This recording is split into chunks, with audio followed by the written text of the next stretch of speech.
Hello and welcome to DFS Coach Talk. Today is Tuesday, October 27th.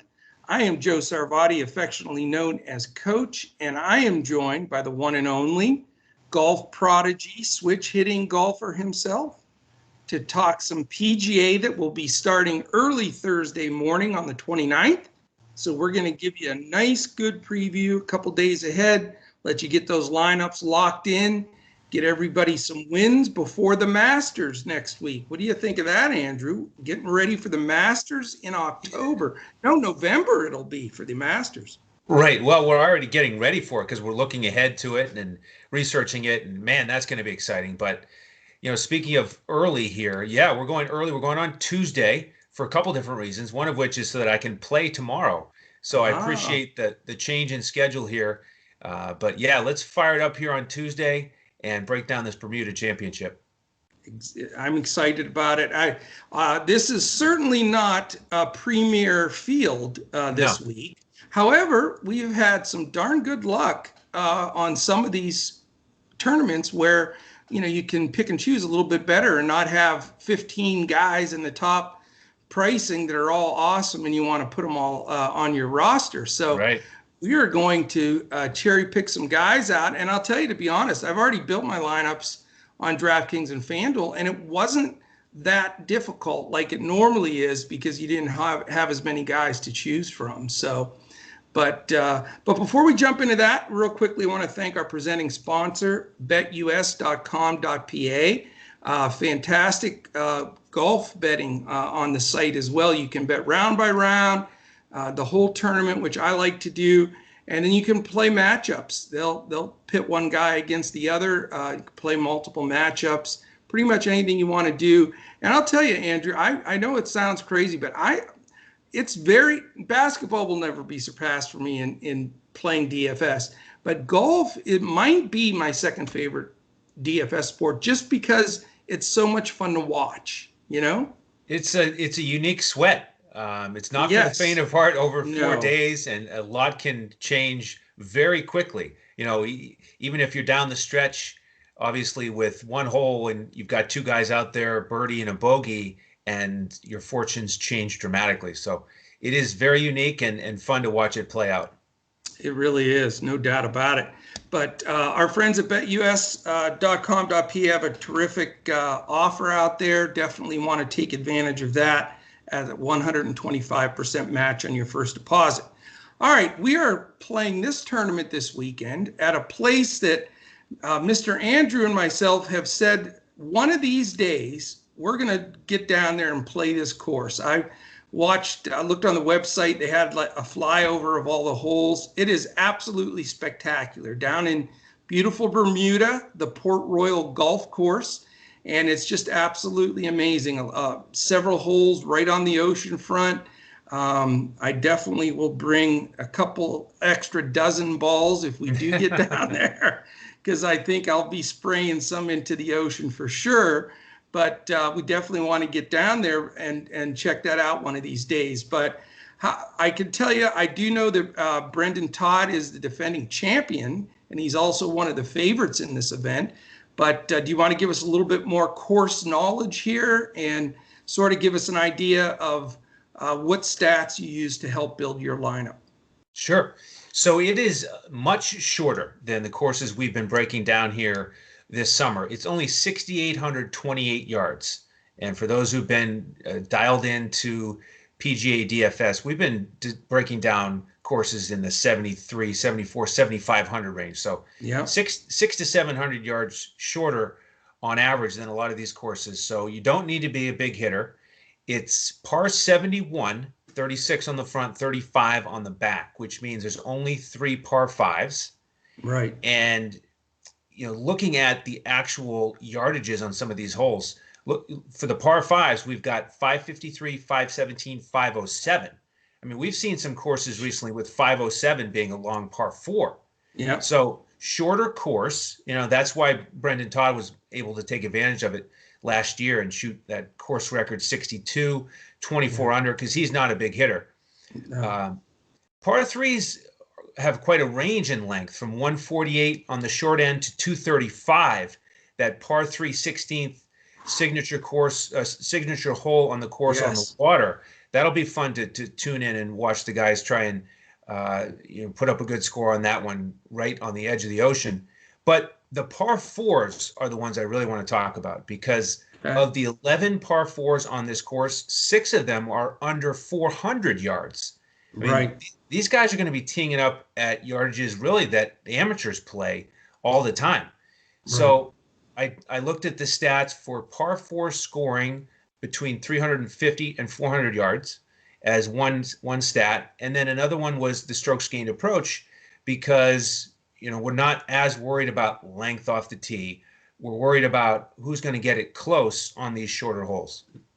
No question. Good. Those are definitely two strong ones to go after. A couple things here I want to ask you because it comes into play when we look at these stats.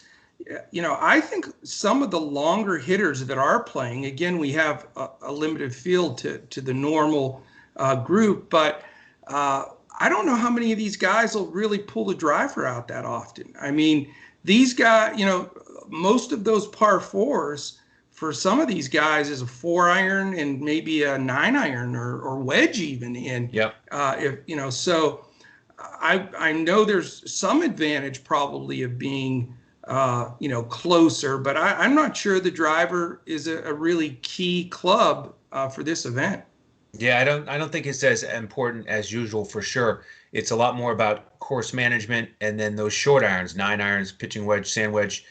How close can you get it for that approach shot? And how hot can you get from the greens too? Yes. Well, obviously, there's going to be a lot of birdie putts, but you had mentioned that 16th. If for those that are big PGA fans and you play DFS and you're a golfing fan, check out the website and look at that 16th. It is amazing. It's a peninsula type of green where it just drops off into the ocean on the one side, and it's very very unique. And I guess the challenging part from what I was reading about it is if winds happen to kick up, because it can be an 8 or 9-iron for some people, literally when there's massive winds one way, or you have to hit like a 5-iron or something if it's the other direction. So it's that type of effect that you see sometimes on some of the shorter holes when there's wind that becomes a big issue. So that will be very interesting to see. Based on what I saw weather-wise, it looks pretty clear and fairly calm. There's always going to be an ocean breeze there, but nothing like out of the ordinary where they're going to have to tighten it up. So all right, let's before we dive into your stats, let's do two things. Let's go to the betus.com.pa odds, and what I'd like to do is the easy to tell who the top guys are, but we quizzed you last time and got you, so I'm gonna have you go with, how about number 11 through 15 in the odds? And I think you can get some of these guys. You need to get 3 of them, and you can have 3 misses. So we're talking about the 11th through the 15th favorite to win this Bermuda Championship. Wow, how about that? I'm going to start with a guy that I'm really excited about. He's my value play of the week, not because he's cheap, but because of his potential and his price. He's in the 8K range, so not a value player that you would traditionally think of, but it's Justin Suh. He is the 11th favorite to win this tournament.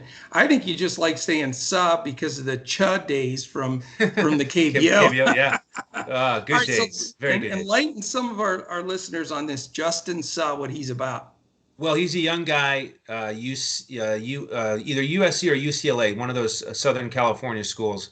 I know it's a big difference for the folks who went there, big rivalry, but that'll really make people mad. The point is, Southern California, he's a young guy, sort of in the Morikawa and Wolf age range, hasn't won yet, but a couple top 10s here recently, top 20s. He had last 3. Listen to these last 3. Tied for 21st, tied for 14th, tied for 8th. Wow. And he's just finally kind of bursting onto the scene, and he scored really well in the stats that I looked at. So we'll get into that more as we go. But outstanding. And yeah. I mean, to be the 11th favorite at just plus 3,500, that's very, very respectable, and maybe a real secret squirrel, if you will, if we're going to put that in golf. Yes, absolutely. Okay, let's try to hit another one. How about Henrik Norlander? He did not make it. No. Is he top 10? He is not. What? He's got to be in the top 15. He's number 16. Okay. You just missed. All right. Henrik Norlander, plus 4,500. All right. Close, but it does not count. That doesn't count, no. How about Aaron Wise? Aaron Wise is a no. And you're threatening a 2-game losing streak. If you miss one more, Wise is down at 22. But he is getting some action. He was at 5,500. Now he's down to 4,500. So the word's out on Mr. Aaron Wise. How about Luke List? Luke List. No, you missed it. 2 losses in a row. It's over. The string is now we have the string going the other direction. You were close. He's just 2 below at 4,500. I'll give you the guys. After Sa, there was Schenk, Stenson, Sink, Tom Lewis, and Danny Willett. Okay. Wow. But you're right there. I thought Stenson would be top 10. So I didn't go for him. Now, I will announce the top 10. So if anybody surprised you, I used to give you those before I made you guess the 5, but I learned I used it.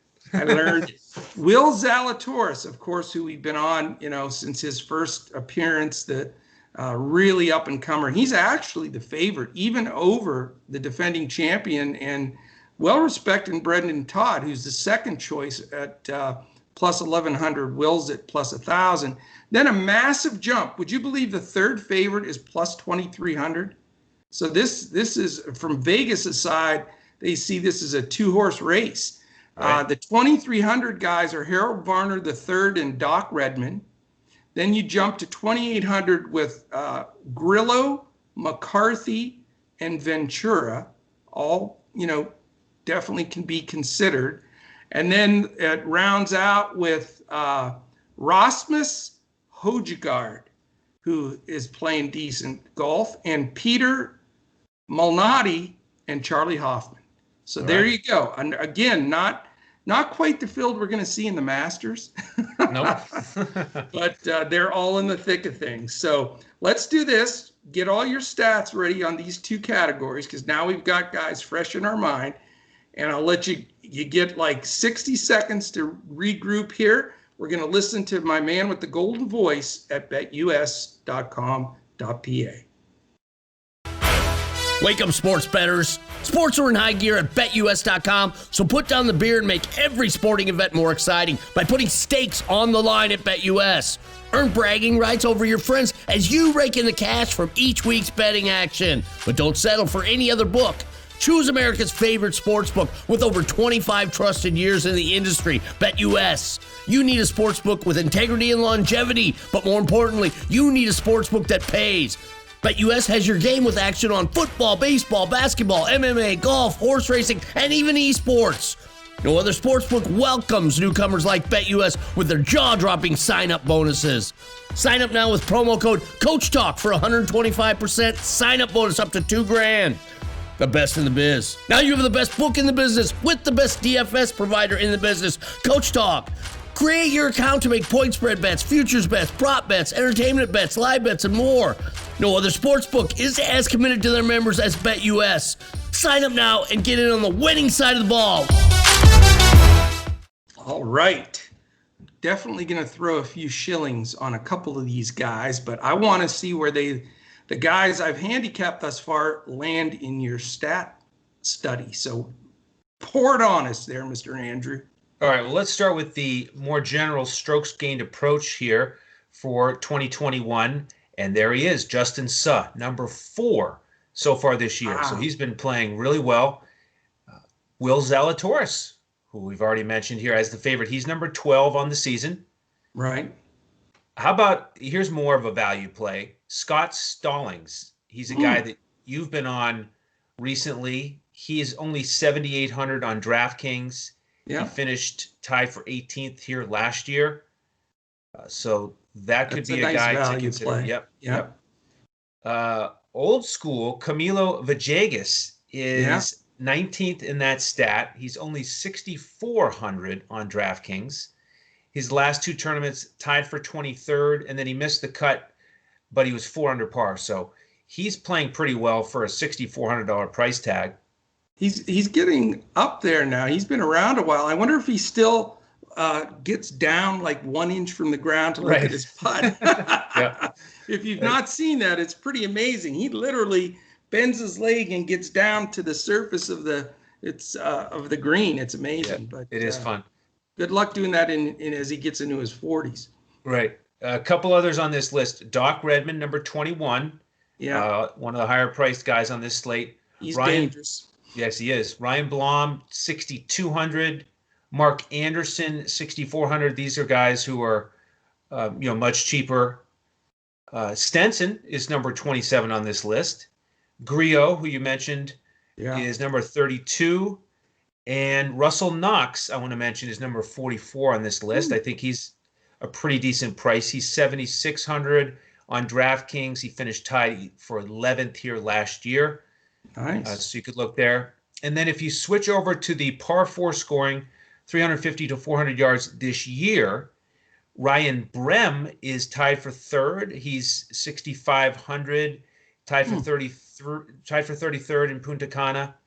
Justin Suh, next on that list. Of all the guys who are playing this course, he's next on that list. He's tied for 20th, along with Harold Varner III. You got to pay up for Varner, but he really takes advantage of those short par 4s. He's Scott a third Stallings. favorite. Yep. Yeah. Scott Stallings, once again, he's tied for 20th in that category. Chase Seifert, cheaper option, tied for 29th. And then Russell Knox again, tied for 41st in that stat. So, again, you say tied for 41st, it doesn't sound that great, but, he's like 6th or 7th here, highest ranked of all the guys who are playing. So right. Those are the key stats I was looking at to try to find some value. And those are some great value plays as normal. I mean, there's some low-rated guys there in the 6,000. So that allows you a lot of flexibility in building this one. But, I doubt, at least I didn't have that much trouble from a salary standpoint because, you're not having to pay up for the ROMs and not be able to miss out on those guys or the JTs. I mean, yes, Zalatoris and Todd, I think, certainly deserve to be in the majority of lineups, as I think they're the two best players in here. But after that, it's wide open. How much difference is there between a Knox and a, McCarthy and a Kraft and a Gordon? I mean, you got a lot of options in there that are $2,000-$3,000 different. But I don't really think there's that much of a disparity in the talent level with some of these guys. So, it might be a really good tournament, Andrew, to do one of your, build like 15 hand-built lineups and spread it around a little bit and try to catch that right combination because, I think you're going to have the flexibility from the salary standpoint to do that. So, yeah, absolutely. I like the idea. It's a good point with some of these prices because, again, with a field consisting of guys who are not in the top 25 to 30 in the official World Golf rankings, that's why you end up with Brendan Todd and a Zalatoris and Varner as those three favorites. And so you get these guys who are priced 8,000 or 9,000 who aren't usually priced like that. They're 6,000 or 7,000 in other tournaments. Like you mentioned McCarthy, it's a perfect example. He's 9,500 for this event, and usually he's, maybe 7,000. Guess what he is on FanDuel? I don't 11-2. So it's just crazy. It's 11-2. That's like Justin Thomas. Is it John Rahm? Is that who it is? 11-2. The amazing part about it is I really like Denny McCarthy. I think he's a damn good player. But when I saw that at 11-2, I thought, man, this is so skewed. But, you made a good point when you mentioned Russell Knox being 45th or 41st in that one category. It's not 41st. You basically, if you really want to look at it, pull all the guys out that aren't in this event, like you mentioned, and then stack those numbers up. Yeah, exactly. And I'll tell you what, there's a lot of categories in here, including scoring and DFS points, where guys like Denny McCarthy are in the top 5, like on most of them. And so, yeah, you look at it and you say 11-2, but then you look at the competition, the field that they're facing, and, it's warranted. It makes sense. But, let me ask you this, though, because this is the big question is, on FanDuel, the two chalk, match play based on Vegas, Zalatoris 11-8 on FanDuel, and then Todd at 11-9. And then if you go to DraftKings, you've got Zalatoris at 10-9, and then Todd at 11-1. So I don't know that's the main first and most important question, I guess, we definitely can share with the listeners. Do you start every lineup with those two, or are you going to flip-flop around and pick some other guys? I am not going to start every lineup with those two. And in fact, I'm going to play some lineups without either one of them. Wow. But I'm glad you asked the question, because it is an important discussion here of what to do with those two guys. Yeah. And you got to love Todd's course history here. Oh, it was a career-changing moment for him to come back from that long struggle of missing cuts to win in that fashion. But he hasn't been playing well lately. He's tied for 52nd and tied for 47th his last two outings. So I'm not going to play him that much. If you look at Zalatoris, he certainly doesn't have that course history here, but playing so well this fall with 3 top 10s, including at the U.S. Open. Right. And I was just thinking, as you're talking about that wind again, his home base is in Texas, right? So he knows how to play in the wind. Yeah. And if you look at the weather from last year at this event, 3 of the 4 days, the wind was over 10 miles an hour. So we're talking 15-mile-an-hour winds on average. So you got to be able to play in the wind. And I kind of like that for Zalatoris. So I'd rather not have to, pick him as one of the top 2 price tags. But right. I'm kind of leaning Zalatoris over Todd. Especially if I was only going to play one lineup, I would go Zalatoris here. Yeah, we're on the same wavelength, and I posed the question because I feel pretty strong about it, in the sense that Brendan Todd is a terrific player. He's got a beautiful game, but if you've followed his history, he has some serious confidence issues and some big chunks of time where he just completely loses it out there and really isn't competitive. I mean, it's a really sharp stretch. I mean, he's well documented, stating, he's got psychologists and everything on his team trying to get him thinking positive and in the right, type of frame of mind to attack the course and play well. And, when he's in that type of mode, he's right in there in the top 10 in any tournament. I mean, he's a player. But when he's going sort of just not that great, like he has been recently in these last few events, it has to creep into your mind when you're rostering your DFS squad, is he not in the right, golf mindset to be able to win? And if he's not, he doesn't strike me as the kind of guy that's going to be, in the middle of the pack. I feel more so that he'll be either contending, just about to win it, or, down low, just making the cut or something like that. That seems, and again, that's just my handicapping of him and his career and different things he's gone through. And I'm with you on Zalatoris. I mean, from that very first, appearance he made, and we jumped on him. He just has all of the components, I think, of being a star on the PGA Tour. I think he's a guy that you're going to hear about all the time. And this is the kind of field that he really should be able to go out there and beat. I mean, he's beat, fields similar to this, not as good, obviously, but on the Korn Ferry Tour many times and, in different spots. I mean, he's got to go out there and feel like, in his mind, I bet that he's the guy to beat. And I think that goes a long way. And I feel a little more confident there at 10-9 as opposed to Todd at 11-1 or on FanDuel, Zalatoris at 11-8 over Todd with 11-9. So I'm with you. I'm building my cornerstone is Zalatoris, and I'm going to fade, which could bite me right in the tail because he could easily win this. I think he's going to be just dead chalk too. I think Todd's going to be chalk, and I'm going to fade him. Yeah, I support that. Nice game theory approach.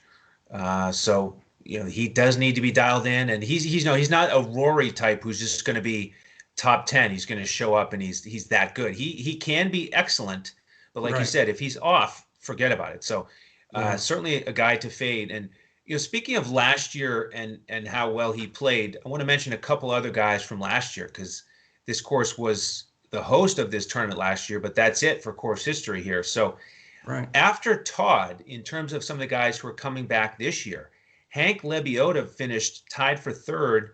He's only 6,800, a lefty. I really like him. He had finished with a final round 63 here, and he's made his last 2 cuts. Wow. There's a giant secret squirrel if he can make it. Absolutely. And the 2 other guys who tied with him at tied for third, they have not been playing well recently. So the aforementioned Aaron Wise, I think, is overpriced at 8,600. And then Brian Gay, he's missed 4 cuts in a row. He's 6,300. So not looking to go there. The next 4, I probably won't play. Fabian Gomez, Ryan Armour, David Hearn, Wes Roach. They haven't been playing well lately. But then after that, we get to some guys who are coming back to this course with some positive course memories from last year who are playing better. And that is Russell Knox, who was tied for 11th here last year. Danny McCarthy was tied for 15th. He was tied for 6th at Sanderson Farms recently. Then we go right back to Scott Stallings, who again tied for 18th last year. He also tied for 6th at Sanderson, and he had 3 top 10s last year. That's another sort of additional stat I'm looking at, so to speak, is what kind of upside do these guys have? Right. And you look at guys who have multiple top 10s just in the last calendar year. Those are guys who I think are going to be comfortable with and expecting to contend for a top 10 and maybe even win it. Perfect example of that is the next guy, Henrik Norlander.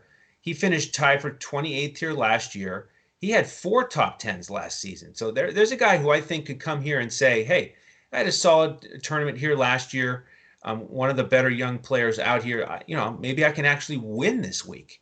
So, and I'll tell you, guys like that, Andrew, this is like their masters, because if they can get a big paycheck here, nail down maybe a sponsorship, get an exemption. I mean, these are guys, a lot of these guys are trying to qualify to get in some of these events. So, I mean, it's life-changing, like you said, for some of these guys that have, really been busting it hard. I've got a guy I really like, I want to mention too, and see if he's in your mix, is Ventura, the young man from Norway.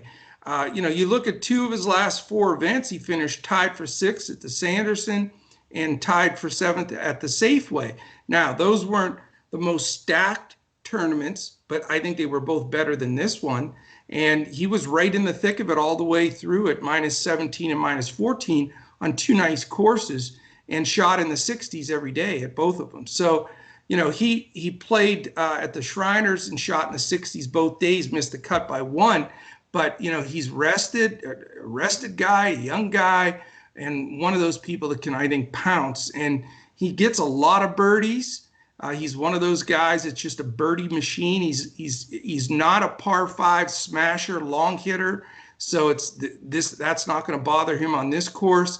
But he's a birdie machine, and I think that's what wins it on this kind of course. Yeah, he's in the mix for me. And it's funny you mentioned those other two tournaments, the Safeway and the Sanderson Farms.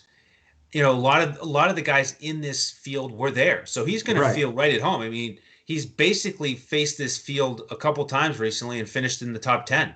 Yeah. So he's certainly in the Top mix. 7. Yeah. So Yep. he's right there. Absolutely. Any other guys you want to mention that are given a ton of really good value guys. So I think that's going to be helpful to a lot of people. How about this? Let's look at this approach real quickly. Any false chalk here? I mean, obviously we're going to be in the massive minority, very contrarian, fading Todd. But I'll tell you the other guy that I'm fading for sure, and I just don't. This just doesn't seem to be his kind of course. Is Varner the third? I'm not in his corner either. I know he's dangerous and he can step up, but only one top 10. I don't know. He just doesn't. He's inconsistent, and you know, you spray the ball here, you can grab some doubles on the card pretty quick. Yeah, I think that's a tough area of this card is, you know, right after the two favorites, when you get guys like Varner and Griot, Yeah. because, you know, they're certainly capable of winning, certainly top 10. But it's tough when they're that expensive. And, Right. you know, like Griot, he's a guy who'll go out there and shoot at 8 under in a heartbeat, but then he just can't put 4 rounds together. And so he finishes 35th. Right. And so how is he going to react on this course? Not quite sure. It's a tough call. Obviously, PGA DFS is very difficult, especially when you're getting all these guys who haven't won, or maybe they've only won once in their career. So you just don't get that. You can't really be confident in, you know, they're going to be there and they're not going to just blow up. So it's a little bit tougher for me to spend up for those guys when they're expensive like they are this week. Yeah, I'm with you. I mean, Doc Redman's another one. He's right there, you know, at 10-4, very expensive, but, you know, he's proven that when he's hot, he's right in the thick of it. I mean, he was on the leaderboard.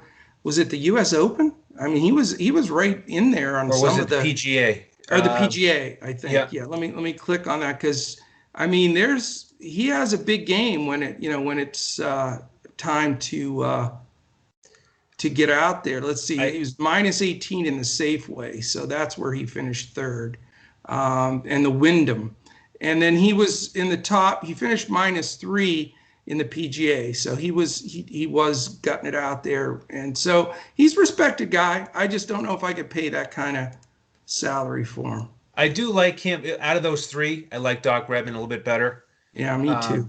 And then one other guy I'll mention here. You said, you know, a non-value guy, just one who's been hot here, and that's Peter Malnati, who finished 2nd and tied for 5th here recently. He's 9,000, so he's cheaper, you know, than some of these guys we've been discussing. Really hot, so I like that option. I'll give you one last name, and this is a big secret squirrel. So if he makes your lineup, he's not cheap. He's 8,800 on DraftKings, for example, so he's not cheap. But if you look at Højgaard, the young man from Denmark, now it says 6 top 10s in there, but he did a lot of that overseas in the PGA overseas. He won some tournaments over there, so he knows how to win. And, you know, but only 8 of 15 cuts with 6 top 10s. How weird is that stat? I know. He's almost like Brendan Todd. Yeah, if he makes it, he's right in there. So just something to keep in mind on, because we named him, you know, he was on the board in the odds, and his price is, you know, right in the middle there. And some of those stats stand out. And I don't care what continent you're on when you win a tournament, that says something. So certainly a guy to think of. Yeah, I looked at his game log before the show today, and both of those, well, the 2 things that jumped out at me were those high finishes this year, but then the fact that they were in the summer and this fall, he's missed a couple cuts here. He hasn't been playing well. No. You know, the last 3 events, 2 cuts and a tie for 48. So unfortunately, he doesn't have the recent form, but if he clicks back in, we know that he has the potential to win. Yeah, definitely a long shot for sure. All right. If you're watching us right now on wonderful YouTube, please take a second. This is our one ask of the show is that you hit that subscribe button. And for sure, if you hit the subscribe button, you're automatically entered in our contest we have once a month. There's only 4 days left in this one. So you have 4 days left to become a subscriber on YouTube. And we have a randomizer that pulls a name out of that group, and they win a free 1 month membership to DFS Coach Talk. So it's a very nice prize, and that'll be announced. We'll put that out on our Twitter and our website, etc. So do that if you can. Also hit the little alarm button as we have several podcasts going up. Our PGA is weekly. We have 4 NFL shows at least, or 5, something like that, podcasts per week. And then we're having a bankroll management contest selection pod that if you really want to catch that, become a member, jump in. It's a members only pod, but we'd love to have you. Even if you come in for a week, try us out. Just watching that pod and going through the strategy and process we use, I think will be incredibly valuable for you. So we really invite you to jump in there. You want to mention the winter special real quick, Andrew? Yes, jump on that. We just released it, a week or so ago, and it gives you access to all of our sports for the entire winter through the Super Bowl. So you get the full NFL season, get the golf lineups, of course, every week. The rest of the World Series, you get the NBA starting hopefully in December. So you get a nice savings on the monthly price, and you get all that access through the Super Bowl. So just go to dfscoachtalk.com, and you can select the winter special. Fantastic. And it's looking more and more like from the words that I'm reading on the screens and hearing through the earbuds here, it looks like we may have tip-off December 22nd for the NBA. So that winter package becomes extremely valuable at that price for all of the football, all the things Andrew mentioned. And then you may get a nice long group of about 7 weeks of NBA on top of everything else if they start, if the Players Association ratifies it and they're good to go. I really think that's what we're going to see December 22nd on the NBA. So that's very exciting. All right. Any final words golf-wise? Anything else? Hopefully, I'll put the over-under on your score tomorrow since I had the under and lost last time out. I'll put you at a nice, cool 79. How's that? I like it. I like the challenge here. Get my mindset on the 70. So I will try my best to go under it and report back to you. So looking for a great week of golf here. Thank you everyone for tuning in, and jump in as a member if you want the actual lineups. We give out full lineups on FanDuel, the coach's clipboard on DraftKings with core plays and pivots, and we do that for every sport, every slate. So that's what you get with membership. And also Yahoo lineups. They don't have a ton of contests right now because they don't do single gamers, but we provided some winners. Shane had a monster nice one on there in football on Yahoo. So we're providing for all of them, and we'll make it 79.5, Andrew. So if you bust 80, you're a winner. I win. So there we go. Perfect. No pressure. So we thank you all for listening. Hopefully this helps you out. Gave you a little bit of feel for the course itself. I think it's going to be a lot of fun to watch because it's such a beautiful course, and I think it should be pretty competitive. So let's take some stuff down because next week's show is the Masters, which is going to be extremely excited. I think it's actually 2 weeks. Oh, is it? I know you're that excited. You'd rather just skip the week, the Houston event. It's another Texas event. You can't forget about that. I just remembered that. Actually, the course they're playing on in Houston, I've played that course before. So cool. I'm going to have course knowledge on that course. I was terrible, but I played it. All right. Let's just say triple digits. That's all I'm going to say. All right. Very tough course. Yes. All right. So Houston next week with a little local knowledge. Not that it did me any good. And then we've got the Masters the following week. So I'm fired up for that for sure. All right. Thank you very much for tuning in. Hopefully, again, this helps you take some stuff down. Join us at dfscoachtalk.com and definitely subscribe and hit that alarm so you can check out our podcast as they post. So thank you very much. And we look to catch you again tomorrow as we're going to crush it in DFS.